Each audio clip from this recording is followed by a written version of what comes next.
Bonjour à tous, bienvenue sur Fréquence 8 90.5 FM. Aujourd'hui, nous sommes en direct de Rennes Métropole pour une émission délocalisée. Cette émission a été enregistrée il y a quelques jours et nous allons ensemble découvrir le réseau d'émissions locales WeCare, car c'est leur AG.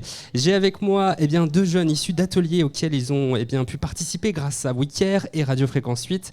J'ai avec moi Arnaud. Salut Arnaud. Salut. Et puis j'ai aussi Aline. Salut Aline. Salut. Et puis nous avons bien évidemment la directrice de WeCare, Fabienne Canu. Bonjour. Bonjour. Et puis enchanté aussi. Enchanté. Alors justement, on va avec vous essayer de comprendre ce qu'est le réseau d'émissions locales et WeCare. Est-ce que vous pouvez nous expliquer en quelques mots qu'est-ce que WeCare ? Alors WeCare, c'est une association qui a deux piliers. On fait partie du réseau d'émissions locales. L'émission locale, c'est de l'accompagnement des publics jeunes, 16-25. Tout jeune de 16-25 peut venir se renseigner et être accompagné par un professionnel de la mission locale. L'objectif, c'est de l'accompagner dans l'ensemble des problématiques qu'il peut rencontrer dans son parcours d'insertion vers l'emploi, vers la formation. C'est combien d'antennes à peu près sur le secteur ? Alors, on a, je crois, 60 points d'accueil sur l'ensemble du secteur. On est sur le bassin d'emploi de Rennes, donc Rennes Métropole, plus le pays de Brocéliande, les pays de Vallon-de-Vilaine et le pays de Château-Giron et de l'Ifré Communauté. Et donc, nous sommes sur l'ensemble de ce territoire-là. Et donc, il y a 3 grandes antennes hors Rennes Métropole et Rennes-Ville. 60 points d'accueil, donc il y a forcément un point d'accueil près de chez vous, enfin près de chez les jeunes. D'accord. Et justement, quelles sont les principales missions que propose WeCare ? Alors nos missions, c'est vraiment l'accompagnement des jeunes de 16 à 25 ans qui ne sont plus scolarisés et qui recherchent un emploi, une formation ou tout simplement qui ont besoin d'être aidés dans leur démarche au quotidien pour pouvoir accéder à l'autonomie. Donc on leur propose différents types de choses, des entretiens individuels avec un conseiller, des ateliers collectifs, des informations collectives, des relations on les met en relation avec des entreprises pour découvrir des métiers ou encore pour trouver tout simplement l'emploi qui leur convient. Très bien. Quels sont les objectifs de WeCare ? Alors les objectifs, c'est vraiment de permettre aux jeunes d'être autonomes. Donc notre objectif, c'est que vous soyez plus accompagnés par WeCare et que vous puissiez effectivement, que chaque jeune puisse être autonome dans sa vie sociale, donc avoir un travail, avoir un logement, pouvoir gérer son budget, etc. Vous prenez en compte chaque jeune un par un et vous prenez le temps d'échanger avec eux ? Alors oui, effectivement, notre mode d'intervention, c'est l'entretien individuel, c'est une approche globale. Donc on détermine avec le jeune que l'on accompagne de quoi il a besoin, de quoi il a envie. Et puis ensuite, on lui permet, lors d'entretiens individuels ou d'ateliers collectifs, comme je le disais tout à l'heure, de pouvoir répondre à la problématique qu'il souhaite. Si c'est plutôt une problématique logement au départ ou si c'est plutôt une problématique de recherche d'emploi, et à ce moment-là, on va l'accompagner individuellement. Et le maître mot, c'est l'écoute. On essaye d'être à l'écoute pour pouvoir répondre à ces questions et surtout qu'il trouve lui-même ses réponses et ses solutions. D'accord, c'est important. Justement, qu'est-ce que ça vous fait justement de voir des jeunes justement participer à cette émission de radio aujourd'hui ? Est-ce que cette expérimentation, c'était quelque chose que justement vous attendiez par exemple ? Cette expérimentation, elle est partie de professionnels sur l'antenne de Brocéliande. Et je trouve que c'est une initiative formidable. Je trouve que de pouvoir utiliser, par exemple, la radio comme outil aussi de pouvoir d'agir, en fait, de pouvoir dire ce qu'on a à dire quand on est jeune. Je trouve ça très, très intéressant et je suis ravie. Personne ne m'a demandé de quoi que ce soit. Ça s'est fait et on est là aujourd'hui et merci beaucoup. En tout cas, merci aussi à vous de nous accueillir aujourd'hui pour justement découvrir cette antenne. Quels sont justement les objectifs à venir aussi pour cette future année ? Alors, les objectifs pour 2023, c'est surtout de continuer notre travail auprès des publics jeunes.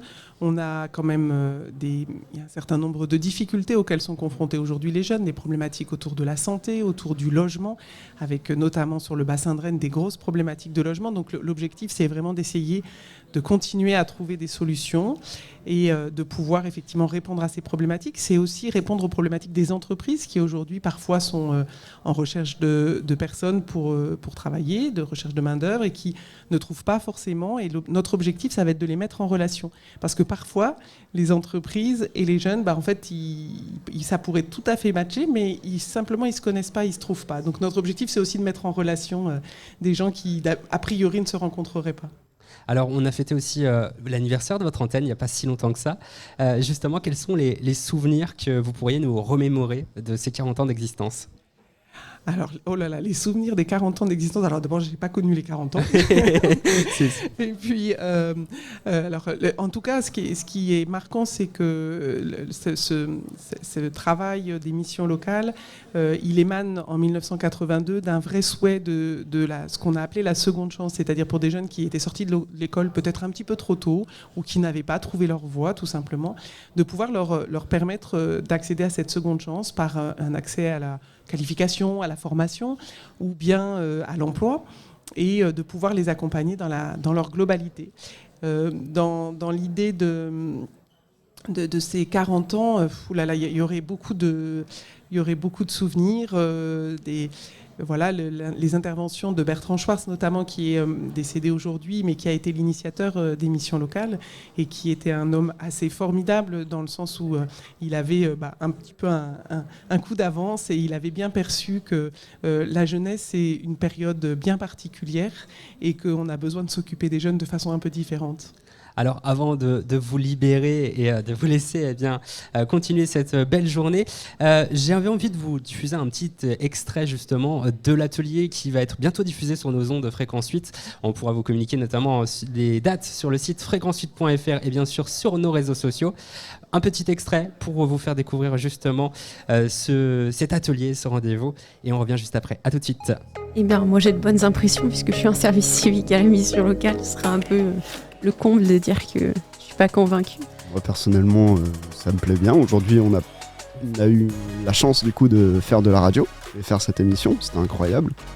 Et puis aussi, du coup, par exemple, tous les mardis matins, je fais du sport grâce à eux. Donc je trouve ça trop cool. On fait des activités, on rencontre des gens aussi qu'on ne verrait pas ailleurs et qu'on n'aurait jamais vu autrement. Des gens très sympas, donc je trouve ça vraiment trop cool. Moi je suis à la mission locale depuis un petit moment, 2000, je sais plus, j'avais pas loin des 19 ans. J'ai commencé par la quarantaine et là je viens tout juste de rentrer au CEJ. Je dirais que la mission locale fait des choses bien. Et d'ailleurs je veux faire une dédicace à Ronan Barentin. Ouais, c'est vrai que Ronan est un très bon gars, il nous permet de, comme tu l'as dit Arnaud, faire du sport, des ateliers, une démarche déconnectée. Donc on marche quelques kilomètres sans nos téléphones, sans rien, juste avec le paysage et les personnes qui nous entourent. Ouais. Donc c'est vrai que c'est plutôt cool. Ouais, j'espère qu'il restera à la mission locale encore longtemps, faire des choses bien encore parce qu'il le mérite. Ouais. Donc merci à Ronan. Merci Ronan. Voilà donc un petit extrait de notre émission que je vous invite, Fabienne, à découvrir sur notre antenne. Qu'est-ce que justement vous pensez justement de cette expérimentation ? Vous l'avez un peu évoqué tout à l'heure, mais est-ce que c'est peut-être d'autres ouvertures avec d'autres associations à ouvrir aussi ? Alors, il y a eu plusieurs expérimentations dans d'autres missions locales en France. Oui. La radio, c'est un très bon vecteur aussi d'information, de communication, mais aussi de pouvoir participer à l'enregistrement d'une émission de radio. Ça permet de développer énormément de compétences. Et je trouve ça vraiment très intéressant. Et je pense qu'effectivement, il faut remercier Ronan de cette initiative parce que c'est des initiatives comme ça qui permettent aussi de penser que l'insertion, c'est pas simplement une adéquation entre une offre d'emploi et un demandeur d'emploi. L'insertion, c'est bien plus complexe que ça. Et votre émission, en l'occurrence, elle montre aussi ça. Et les jeunes en parlent encore mieux que nous. Donc, c'est super chouette. Merci Fabienne. Je vous souhaite une excellente journée. On va marquer une petite pause musicale et on revient juste après. Voici Ed Sheeran sur Fréquence 8.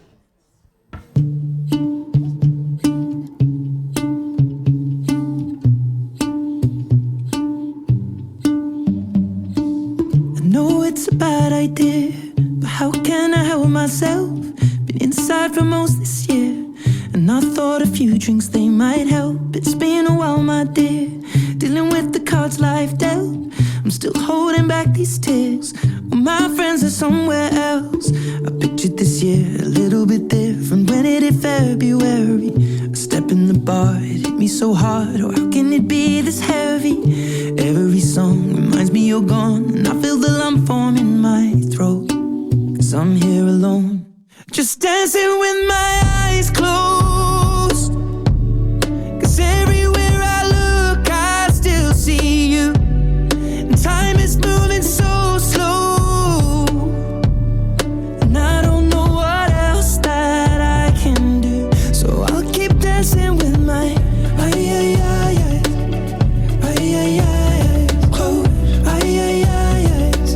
so I'll keep dancing with my delusion is here again, and I think you'll come home soon. But what brings me right back in? Then it's only me that's in this room. I guess I could just pretend the colors are more than blue, but I lost more than my friend. I can't help but missing you. I pictured this month a little bit different. No one is ever ready, and when it unfolds, you get in a hole. Or how can it be this heavy? Everything changes, nothing's the same, except the truth is now you're gone, and life just goes on. So I'm dancing with my eyes closed, 'cause everywhere I look I still see you, and time is moving so slow, and I don't know what else that I can do, so I'll keep dancing with my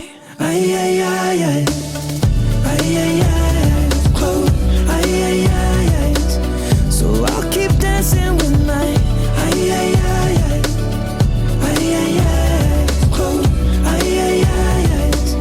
oh, I keep dancing with my. They're shutting the bar, they're cleaning the floor, and everyone is already home, but I'm on my own, still dancing with my eyes closed.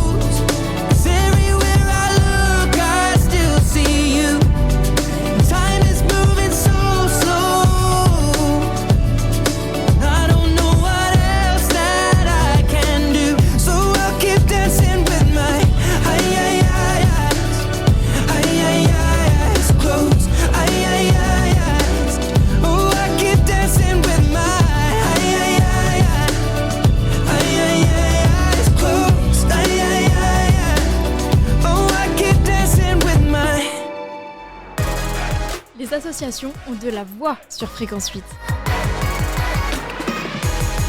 Les associations ont de la voix aujourd'hui dans le forum de Fréquence 8. Nous sommes depuis Rennes Métropole avec donc l'Assemblée Générale de WeCare et donc tous ses participants. Nous avons maintenant Maude qui est avec nous et qui va nous parler de la mixité des métiers chez WeCare. C'est bien ça ? Tout à fait. Eh bien, bienvenue sur notre plateau, Maude. Merci. Et justement, on va commencer tout de suite avec une excellente nouvelle que j'ai appris dans la presse en préparant cette émission.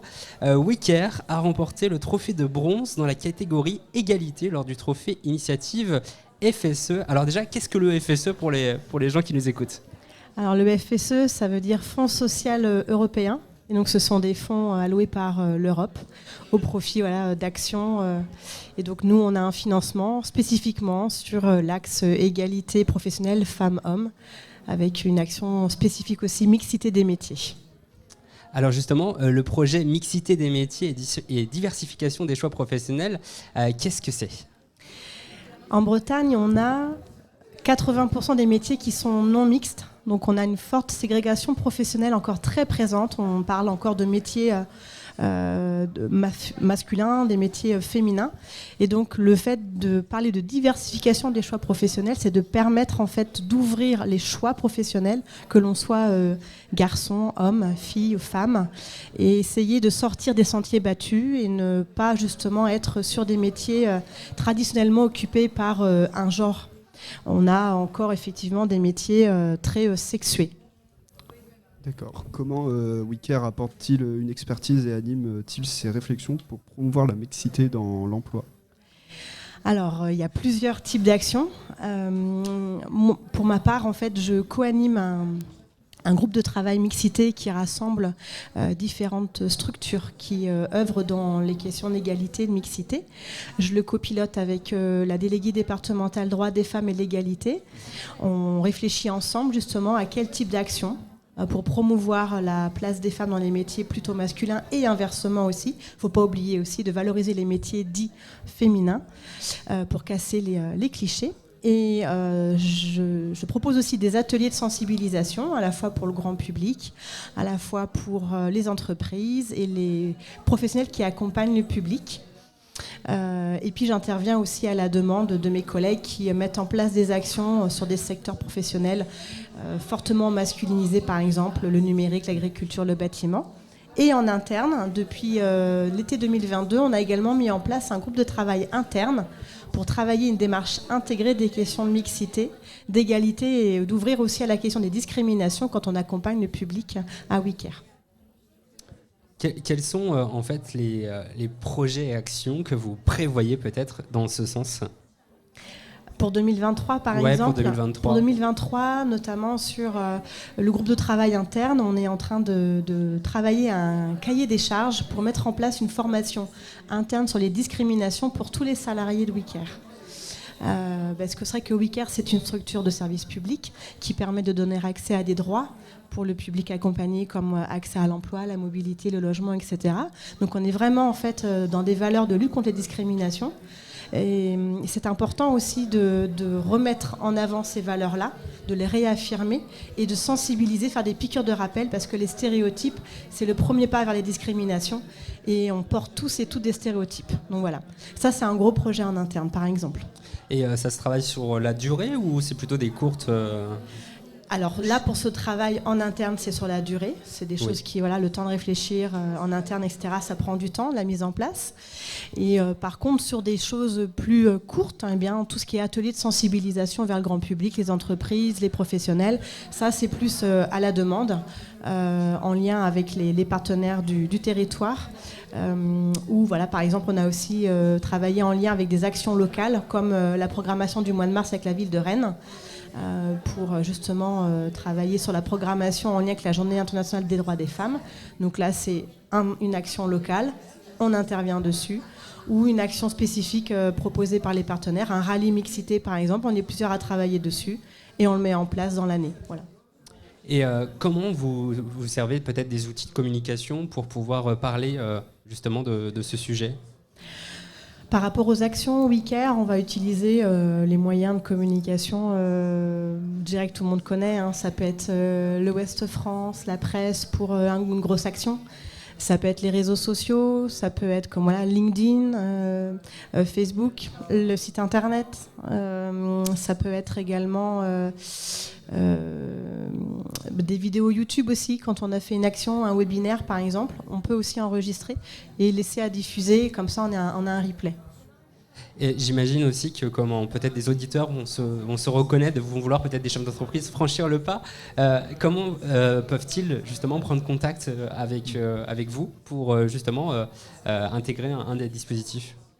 Alors, il n'y a pas de dispositif en tant que tel sur l'action mixité. Oui. C'est plutôt des actions qui sont proposées tout au long de l'année, ouvertes au grand public. Et donc là, de toute façon, toutes les actions sont communiquées sur les réseaux sociaux de WeCare, sur la page internet de WeCare, mais également de l'Exploratoire aussi. L'Exploratoire, c'est un lieu de découverte métier. Et quand on parle aussi de diversification des choix professionnels, on aborde la question de la découverte métier. Donc voilà, c'est vraiment par nos outils numériques qu'on peut aussi avoir accès à ces infos, aux contacts. Donc voilà, il n'y a pas de dispositif particulier, ce sont des actions tout au long de l'année. D'accord. Est-ce que Arnaud ou Aline ont une petite question à rajouter ou alors on va marquer une petite pause musicale ? Oui, je me demandais, c'est les entreprises qui viennent vous démarcher ou c'est l'inverse ? Alors, un peu des deux peut-être ? Je dirais que c'est plutôt l'inverse aujourd'hui. Okay. On a besoin de travailler le lien avec l'entreprise. C'est vrai qu'on a beaucoup d'ateliers à destination des conseillers, des conseillères ou bien du grand public. La question des stéréotypes, de casser les clichés, c'est bien une dimension systémique parce qu'on a en fait des stéréotypes dans toutes les sphères de la vie. C'est pas que dans les métiers, c'est aussi à la maison, dans la culture, etc. Et c'est vrai qu'il y a besoin de toucher les entreprises et elles sont tellement quand même prises dans leur quotidien métier que c'est pas forcément une priorité d'abord par rapport à l'activité de l'entreprise. Et donc, alors aujourd'hui où on est dans un contexte de plein emploi où il y a besoin de trouver des candidats et que c'est compliqué, ça peut être l'opportunité de leur dire hey, est-ce que vous avez pensé à ouvrir aussi les profils de candidats pour justement permettre de trouver peut-être des profils. Donc voilà. Mais c'est plutôt encore dans une démarche où nous, on va vers l'entreprise et on n'est pas encore identifié comme étant structure pouvant répondre aussi à un besoin d'une entreprise là-dessus. Merci beaucoup Maud pour cette interview, cet échange très intéressant. On vous souhaite bien sûr beaucoup de succès dans les futures actions. Et recevoir maintenant Alexandre Métivier, coordinateur mobilité chez WeCare. Bonjour Alexandre. Bonjour. Alors vous occupez du coup de la plateforme mobilité de WeCare. Quel est son objectif principal? Qu'est-ce que c'est? Alors la plateforme mobilité, c'est un dispositif de WeCare qui vise à faciliter la mobilité des demandeurs d'emploi accompagnés du bassin d'emploi de Rennes. J'insiste un petit peu parce que la particularité de la plateforme mobilité, c'est d'avoir une cible élargie qui n'est pas uniquement jeune, c'est-à-dire que la plateforme va pouvoir aussi accueillir, conseiller et faciliter la mobilité de personnes de plus de 26 ans, de nos partenaires. Donc on a une cible élargie, demandeurs d'emploi, qui n'est pas uniquement les jeunes, même si les jeunes représentent à peu près 70% des publics que l'on accompagne quotidiennement. Alors j'imagine que les défis sont multiples. Quels sont justement les défis que vous rencontrez principalement, en tout cas ? Alors le territoire d'intervention de la plateforme, il est assez vaste. C'est le bassin d'emploi de Rennes, à l'exception du territoire de Brocéliande, parce que sur Brocéliande, la mobilité est traitée par le chantier d'insertion Eureka Emploi Service, qui porte sa propre plateforme mobilité. Mais la plateforme mobilité intervient sur le territoire du pays de Rennes, le pays des Vallons de Vilaine, avec 3 territoires assez distincts sur ce vaste territoire, qui sont les territoires urbain de la ville de Rennes, avec notamment les quartiers politiques de la ville, où on rencontre des défis d'accessibilité, notamment au permis de conduire. L'enjeu pour nous sur les publics plutôt urbains, c'est comment je passe mon permis, comment je finance mon permis de conduire, comment je finance mes heures de conduite, comment j'accède au code de la route, à une auto-école. Donc un enjeu très important d'autonomisation et du permis de conduire sur la ville de Rennes. On a après un second espace plutôt périurbain, donc sur les couronnes rennaises métropolitaines, où là effectivement on rencontre des jeunes notamment qui ont un petit peu plus le permis de conduire parce qu'on a besoin d'avoir sa voiture, on a besoin d'avoir le permis.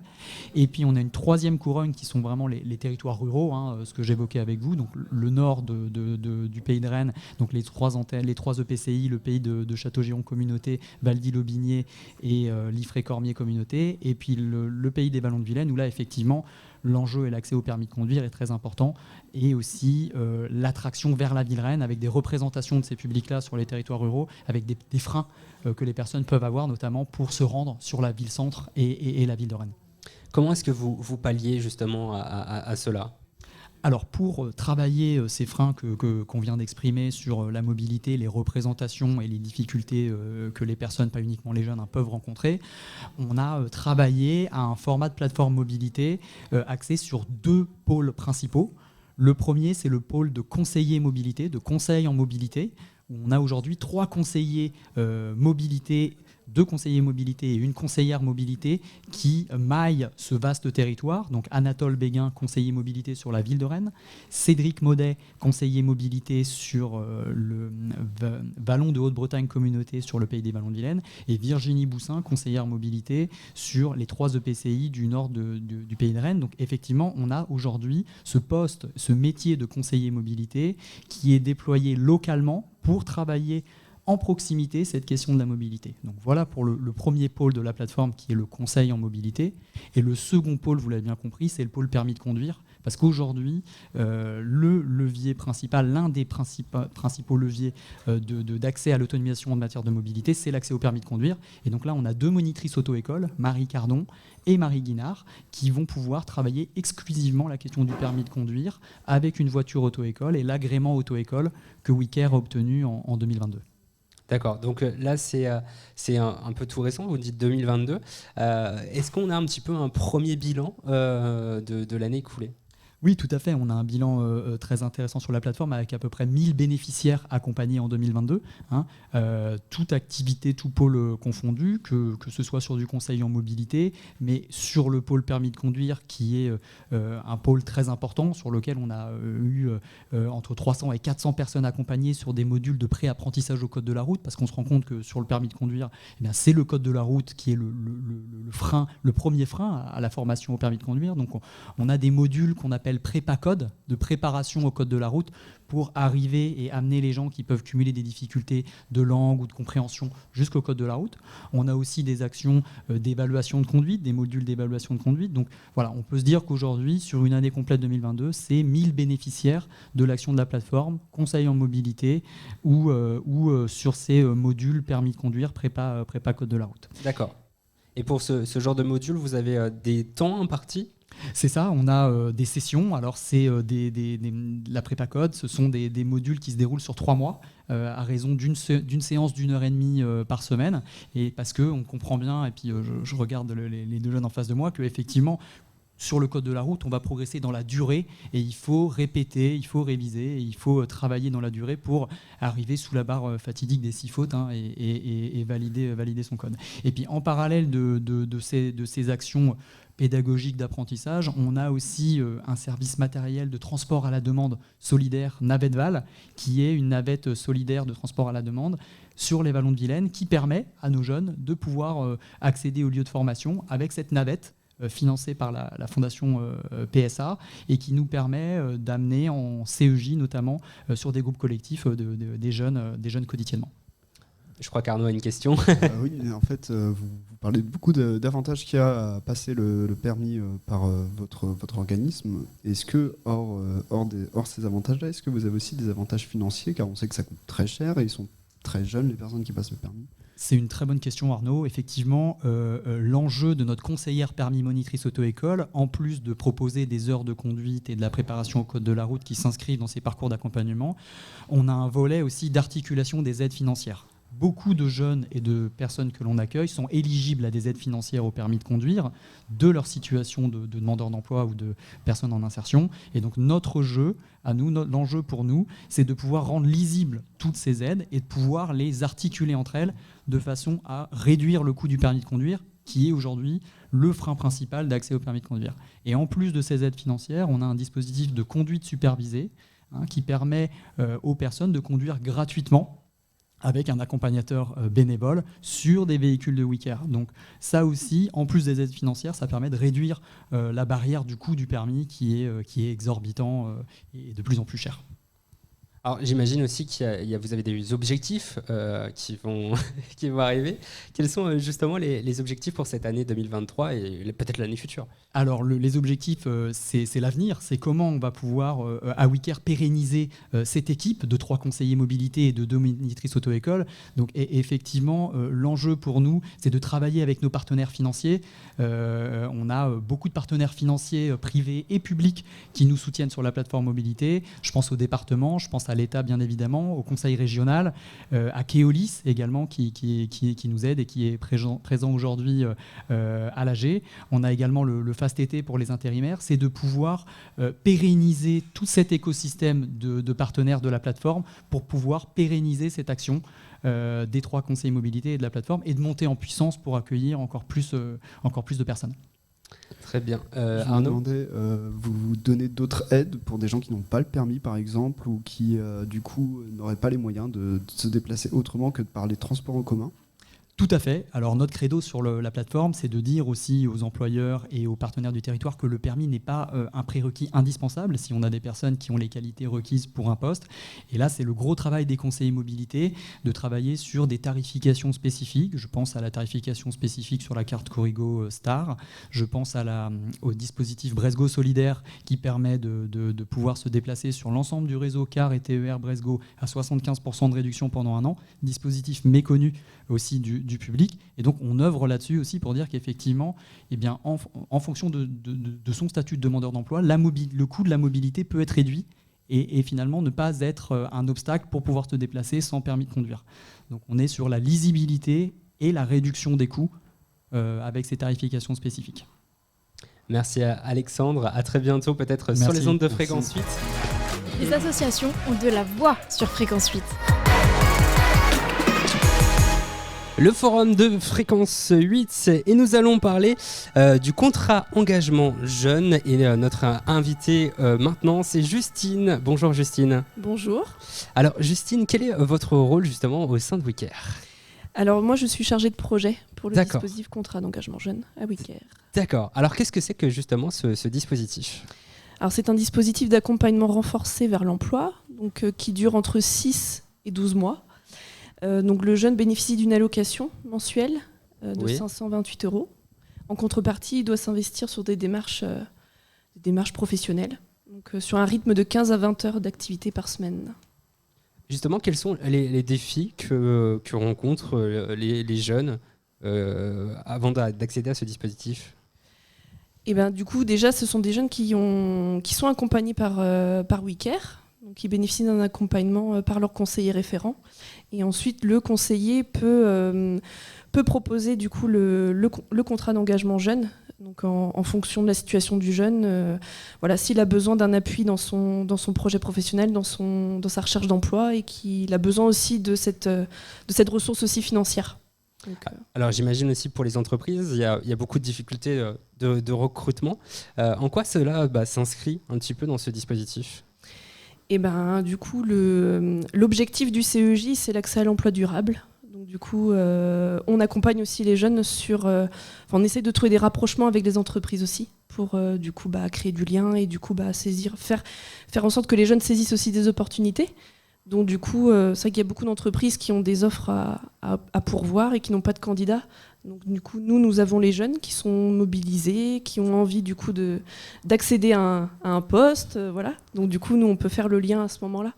Alors j'imagine aussi que peut-être potentiellement les services civiques comme Aline sont aussi un petit peu mis en avant sur ce dispositif, parce que je me souviens que dans l'émission qu'on a enregistrée, qui sera diffusée bientôt sur l'antenne de Fréquence 8, tu avais parlé de ce dispositif sur l'antenne. Alors j'en avais parlé, bon moi je suis pas en siège, mais je suis pas suivie en siège, mais je connais un petit peu, mais Justine en parlera mieux que moi. Et du coup, au niveau du dispositif, quels sont les différents ateliers qui sont proposés pour les jeunes ? C'est assez vaste. Du coup, nous, on a aussi développé toute une offre de services pour les jeunes qui sont dans le CEJ. Et du coup, l'idée, c'est qu'on propose plein d'ateliers sur plein de thématiques qui répondent aussi à l'accompagnement global qu'on propose aussi en mission locale. Donc c'est ça aussi notre force, c'est du coup c'est de déployer tout un tas d'ateliers. Donc on a des ateliers sur le projet professionnel, sur le budget, sur la santé, sur la confiance en soi. Voilà. L'idée c'est que le jeune aussi puisse choisir les ateliers qui vont répondre aussi à son besoin. Et du coup donc c'est assez varié. Donc les ateliers sont assez variés aussi en termes de propositions. Est-ce que justement vous avez des réflexions pour l'année à venir, pour étoffer ce catalogue qui est déjà assez conséquent ? Et là du coup, là ce qu'on a démarré début 2023, c'est l'accès à la culture. Donc on a une volontaire en service civique qui propose du coup des activités, des sorties culturelles et de loisirs pour que les jeunes aussi puissent créer du lien social, sortir de chez eux et puis du coup participer à des temps culturels et on a aussi comme projet de développer un peu plus l'accès au sport. Donc on a aussi fait une expérimentation d'ateliers sportifs et qu'on va essayer de peut-être développer un peu plus. Alors vous étiez peut-être là en début d'émission tout à l'heure. On a justement passé pas mal d'extraits de l'émission qui a été justement réalisée par les jeunes que vous avez juste ici. Et ils avaient parlé justement de cette importance du sport. C'est une réalité aujourd'hui ? Oui, du coup, je pense que c'est un très bon levier pour faire en sorte que les jeunes reprennent confiance en eux, reprennent un rythme, et puis se sentent mieux aussi dans leur tête, se sentent mieux dans leur corps, et puis pour retrouver de la motivation aussi pour leur projet professionnel, je pense que ça peut être un bon moyen, quoi.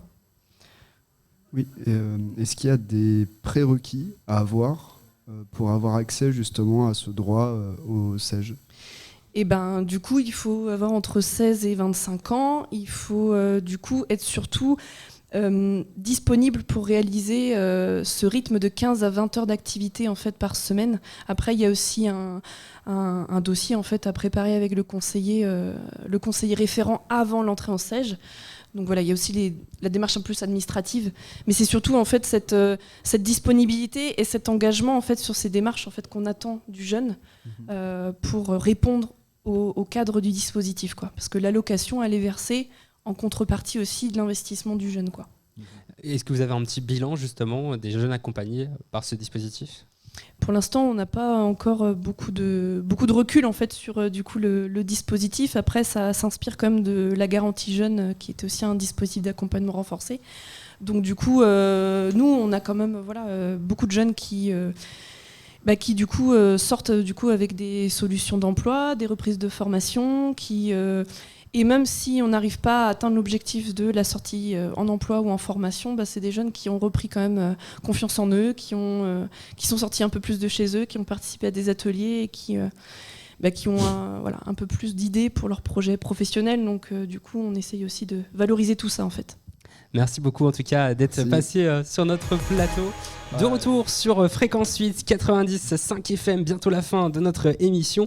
Et nous sommes avec Hugo Mocha, conseiller en insertion sociale et professionnelle. Bonjour Hugo.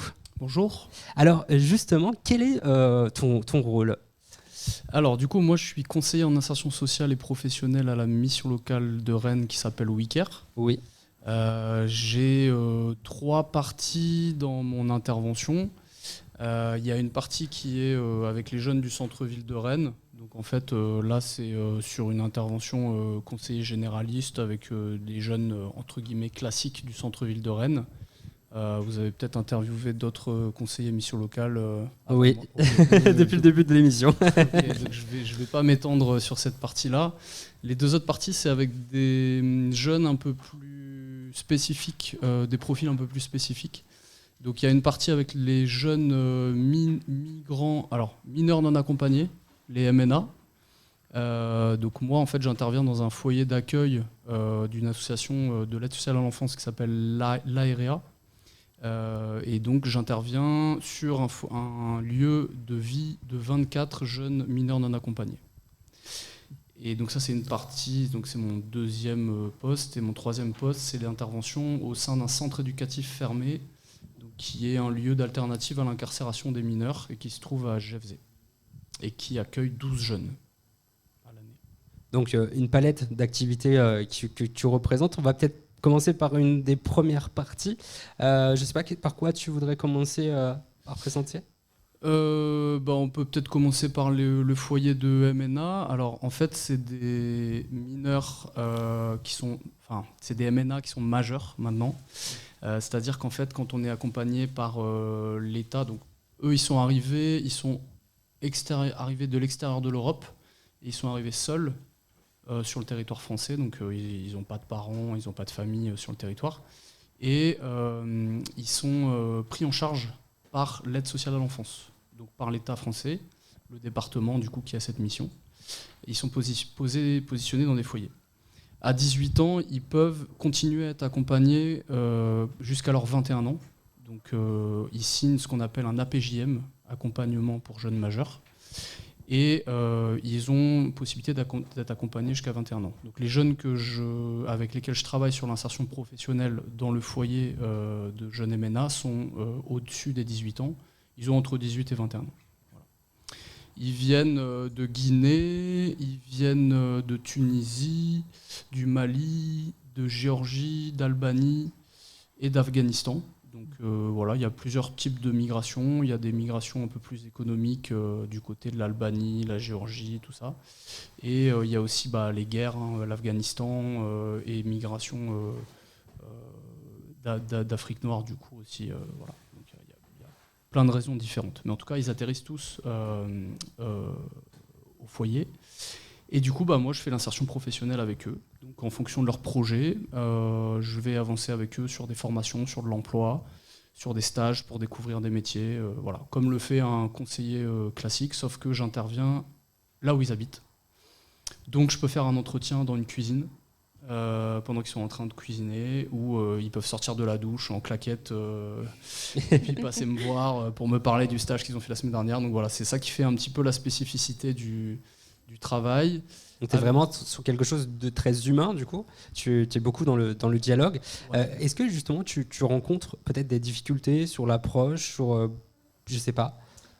Alors effectivement, comme tu le dis, c'est en fait la création de liens avec le jeune, elle est primordiale sur ce genre de poste. C'est pareil au sein du centre éducatif fermé avec les jeunes en alternative à l'incarcération.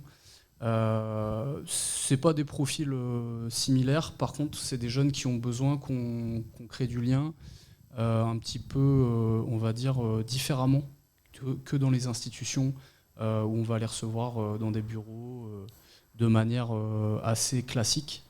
Ils ont des difficultés qui sont pas forcément classiques. Là au foyer il y a beaucoup de jeunes qui arrivent sans parler français. Donc on commence par aller sur Google Traduction. On fait un petit peu de langue des signes. Voilà, donc c'est un peu plus simple quand on fait un entretien d'1 heure, 1 heure et demie, et que voilà, on prend son temps et qu'on fait ça avec bienveillance. Et c'est plus simple de le faire hors institution, parce qu'on a une marge de manœuvre un petit peu plus facile. On n'est pas sur des entretiens d'1 demi-heure rythmés, etc. D'accord. Est-ce que justement, ces jeunes rencontrent peut-être des difficultés pour justement l'insertion à l'emploi ou autre? Est-ce qu'il y a peut-être un effet discrimination? L'effet de discrimination, moi j'ai pas forcément vu ça. Moi ce que je vois dans mon quotidien avec ces jeunes-là, c'est que c'est des jeunes qui sont très très motivés à s'insérer. Oui. En tout cas ceux qui sont là dans la prise en charge à eux, parce que c'est une prise en charge qui est quand même assez complexe pour eux. Ils sont drivés de leurs 16 à leurs 21, et ils peuvent pas faire forcément ce qu'ils veulent, ils doivent répondre à des prérogatives du département, à des prérogatives de la préfecture en termes d'accès au papier. Il faut qu'ils soient dans des formations qualifiantes depuis au moins 6 mois, etc.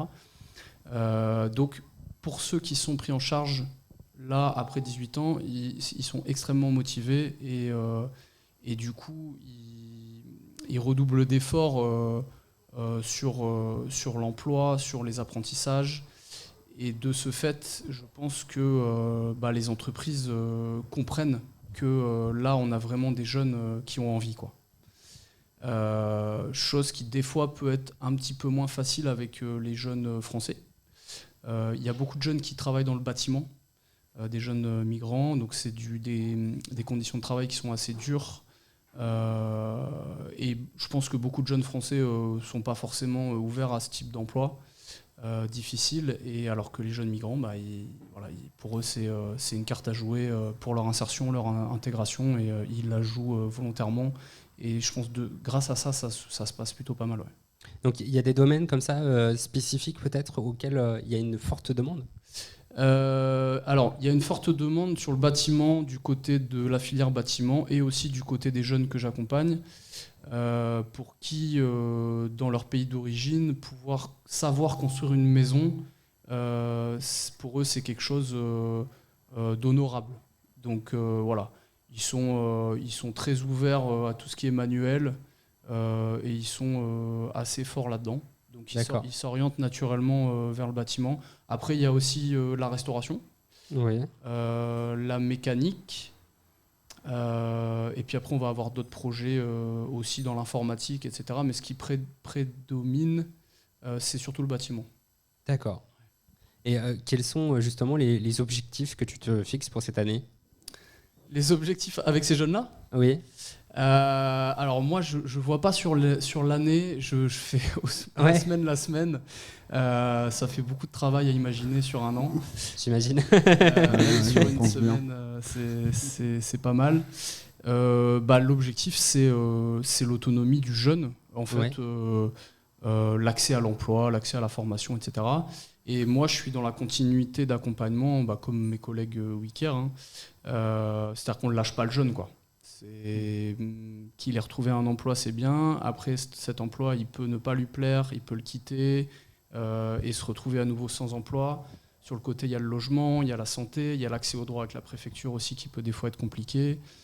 En fait, il y a une multitude de paramètres qui, à tout moment, peuvent mettre le jeune dans une situation compliquée. Et nous, on est là, en fait, à tout moment. Donc, D'accord. C'est sur la longueur. Et est-ce que peut-être avec notamment les institutions, avec des associations, tu as envie de créer peut-être de nouvelles collections ou en tout cas des démarches d'ouverture qui pourraient se faire dans ce sens ? Ouais, alors sur les accompagnements WeCare mission locale, en fait, on a une myriade de partenaires, tous très importants dans le secteur dans lesquels ils travaillent. Il y a le MRAP avec ces jeunes-là pour dénouer les situations d'accès aux droits des étrangers les plus complexes. On travaille pas mal avec eux. En fait, ça peut être des partenaires institutionnels comme ça peut être des partenaires associatifs. Mais voilà, tout le panel est vraiment, vraiment étendu sur Rennes. Enfin, voilà, il y a beaucoup de gens avec qui on peut travailler, quoi. D'accord. Eh bien, en tout cas, Hugo, on est un petit peu pressé par le temps, mais j'aurai peut-être le plaisir de te re-recevoir peut-être sur l'antenne pour parler de ce sujet qui est passionnant. Et puis, à très bientôt, du coup, pour parler bien de ces nombreux sujets. Merci. On va se passer Louane avec, s'il vous plaît, et à tout de suite pour notre dernière interview. Pour notre dernière interview de cette émission, je vais laisser bien justement Arnaud nous présenter notre dernier invité. Bonjour Céline, merci d'être avec nous. Nous avons appris que WeCare organise une formation pour les ressources humaines inclusives en partenariat avec la région Wallon de Haute-Bretagne, en communauté du coup, communauté et et Bretagne Porte de Loire, communauté. Pouvez-vous nous en dire plus sur cette formation ? Oui, donc bonjour déjà, bonjour à vous. Donc effectivement, WeCare, c'est comme vous avez pu le voir avant, l'accompagnement des jeunes, mais pas que. On a également tout un volet sur le développement territorial et notamment l'accompagnement également des entreprises. Et dans ce cadre-là, on a démarré sur le territoire des Vallons de Vilaine. Donc on a des réflexions déjà depuis plusieurs années avec les partenaires, donc en l'occurrence les partenaires de l'État, de la région, des comités de communes et Pôle emploi également. Et donc ensemble, on souhaitait vraiment, en tout cas, répondre à ces difficultés récurrentes, c'est-à-dire autour du recrutement et de la fidélisation des salariés. Et on s'est dit, on avait beau faire plein d'ateliers, de temps, de rencontres, etc., pour essayer de montrer déjà les ressources du territoire, les outils, les dispositifs qui existaient, comment lutter contre les discriminations, etc. Donc il y avait beaucoup de bonne volonté de ce côté-là, mais on se disait, on n'arrive pas à toucher vraiment des entreprises qui finalement ne sont pas déjà sensibilisées à ces questions-là. Et donc on s'est dit peut-être qu'il faut qu'on parle un petit peu leur langage. Et on a eu l'idée de mettre en place une formation sur mesure pour ces entreprises et surtout en s'appuyant sur les compétences d'une consultante RH qui vraiment, voilà, pour le coup, parlait le même langage. Donc on a mis en place une formation qui s'étale sur 6 mois. Donc ce sont 6 demi-journées avec vraiment des outils très concrets, des outils RH, donc que ce soit en amont du recrutement, pendant le recrutement, après le recrutement. Et on est venu, on va dire, compléter ce contenu en y mettant différents ingrédients, c'est-à-dire l'ancrage territorial, qu'est-ce que j'ai sur le territoire, quels sont les besoins de mon territoire en termes de compétences, qu'est-ce que les publics du territoire peuvent offrir, quels sont les dispositifs, les ressources, etc. Et puis surtout, comment être plus inclusif. Et puis dans une période où on parle de difficultés de recrutement et d'attractivité, c'est aussi de repenser sa marque employeur, par exemple. Enfin, voilà, il y a vraiment beaucoup de choses qui nous semblaient importantes à agrémenter. Et on est plutôt content parce qu'on a déjà une 3e session qui vient de se terminer. Voilà. Quels sont les objectifs spécifiques de cette formation ? Est-ce qu'il y en a particulièrement ? Alors, l'objectif, c'est vraiment de faire évoluer les pratiques RH des entreprises, puisqu'on se rend compte, et eux-mêmes on se rend compte déjà tous, nous sommes bourrés, on va dire, de stéréotypes. Oui. Voilà. Et déjà, c'est bien d'en prendre conscience, puisque nous avons tous des stéréotypes. Et puis, c'est très rassurant. En fait, ce sont des petits raccourcis que notre cerveau nous offre pour gagner du temps aussi, en se disant, moi, j'ai fait cette formation-là, top, elle est top cette formation, je ne vais recruter que des personnes qui sont passées par cette école-là. Donc là, je caricature un petit peu, mais des fois, c'est pas tout à fait loin, et du coup, on perd en fait l'opportunité de recruter des candidats qui pourraient être vraiment très intéressants, et surtout qui apporteraient de la diversité dans l'entreprise. Et il y a eu beaucoup d'études qui ont montré que l'inclusion, justement, enrichissait les entreprises. C'est pas qu'une injonction, c'est pas effectivement une contrainte, c'est vraiment, en termes de performance économique, c'est prouvé que ça apporte vraiment beaucoup de choses aussi à une entreprise, d'avoir des gens qui ont des façons de faire différentes, des parcours différents, des origines différentes, et qui vont vraiment apporter autre chose. Et quelles sont les stratégies pour promouvoir justement cet environnement de travail ? Alors, c'est vraiment, donc c'est ce que déconstruit vraiment la formation pendant les 6 modules. Donc, on est vraiment encore une fois à expliquer ce qu'est un stéréotype, pourquoi on en a déjà, et vraiment ensuite qu'est-ce que ça produit. Alors, on a des éléments, on va dire chiffrés, on s'appuie sur des études aussi, mais c'est aussi par des petits jeux entre les chefs d'entreprise. Donc, ça s'adresse à des chefs d'entreprise et des responsables RH. Et on invite aussi même les managers intermédiaires à participer à la formation, puisque c'est vraiment l'affaire de tous, c'est pas juste d'une personne dans une entreprise. Et du coup, c'est aussi par l'échange de se rendre compte que déjà, on a des points de vue différents, donc il y a plein d'exercices, et finalement, personne ne recrute de la même manière. Donc, on a tous l'impression d'avoir la bonne méthode, et finalement, voilà, c'est vraiment aussi de leur faire prendre conscience de ça. Et puis voilà, de leur donner aussi des outils, des témoignages. Donc il y a beaucoup de témoignages, soit d'entreprises inspirantes qui ont mis en place des choses. Notamment, on a vu le cas de Lobodis, qui est une entreprise de Bain-de-Bretagne, qui travaille avec un ESAT, donc avec des personnes en situation de handicap. Et vraiment, ils ont eu vraiment des résultats très très intéressants au niveau de la motivation. Donc c'est aussi tout ce qui est levier de motivation, engagement, implication des salariés, de se dire je me lève le matin mais je sais pourquoi, il y a du sens. Et on se rend compte que les leviers de motivation aujourd'hui, c'est pas que le salaire, c'est bien plus large. C'est vraiment encore une fois être en phase avec ses valeurs. Et voilà, c'est un peu tout ça qu'on essaie de démontrer. Et après chaque module, on demande aux entreprises de nous dire, en fonction de ce qu'ils ont pu entendre, qu'est-ce qu'ils vont changer. On ne leur demande pas de changer radicalement, hein. C'est un processus qui est sur le long terme. Mais quelles petites choses que je vais changer dans mes pratiques RH demain. Et quand ils reviennent au module suivant, on leur dit qu'est-ce que vous avez mis en place, qu'est-ce que ça a produit. Enfin, on est vraiment dans cette recherche-action avec eux aussi. D'accord. Alors, sur une session de formation, combien est-ce que de candidats vous prenez, par exemple ? Alors, le modèle idéal, c'est plutôt 12. On est plutôt dans cette moyenne-là. Pour qu'il y ait vraiment une émulation entre les entreprises. D'accord. Et comment ça se passe ? Une entreprise, un chef d'entreprise, un RH qui écoute cette émission voudrait justement participer à la formation. Comment est-ce qu'ils peuvent prendre contact pour... Alors déjà, ils peuvent prendre contact directement auprès de WeCare. Là, donc, comme je vous disais, on a terminé une 3e session. Il y aura une prochaine session qui va démarrer sur le secteur de Bain-de-Bretagne. Alors, on pense plutôt novembre. Fin octobre, début novembre. Et donc, c'est une formation qui est gratuite pour les entreprises, avec une prise en charge. Donc, on a vraiment un soutien financier intéressant, que ce soit de la part du conseil régional. Sur la première année, on n'avait que le conseil régional. Sur 2022, on a eu du financement de l'État également, toujours du conseil régional. Et pour 2023, c'est le conseil régional qui nous appuie. Et on a également des appuis des comités de communes. Donc, on va dire que c'est gratuit pour les entreprises, mais il y a des financeurs. Merci en tout cas Céline pour ces informations. Malheureusement, le temps nous est compté. J'espère bien justement vous recevoir peut-être dans une prochaine émission pour parler de ce sujet. Merci aussi à Arnaud et Aline d'avoir participé à l'émission. Vous les retrouverez également dans notre émission Atelier WeCare auquel ils ont participé.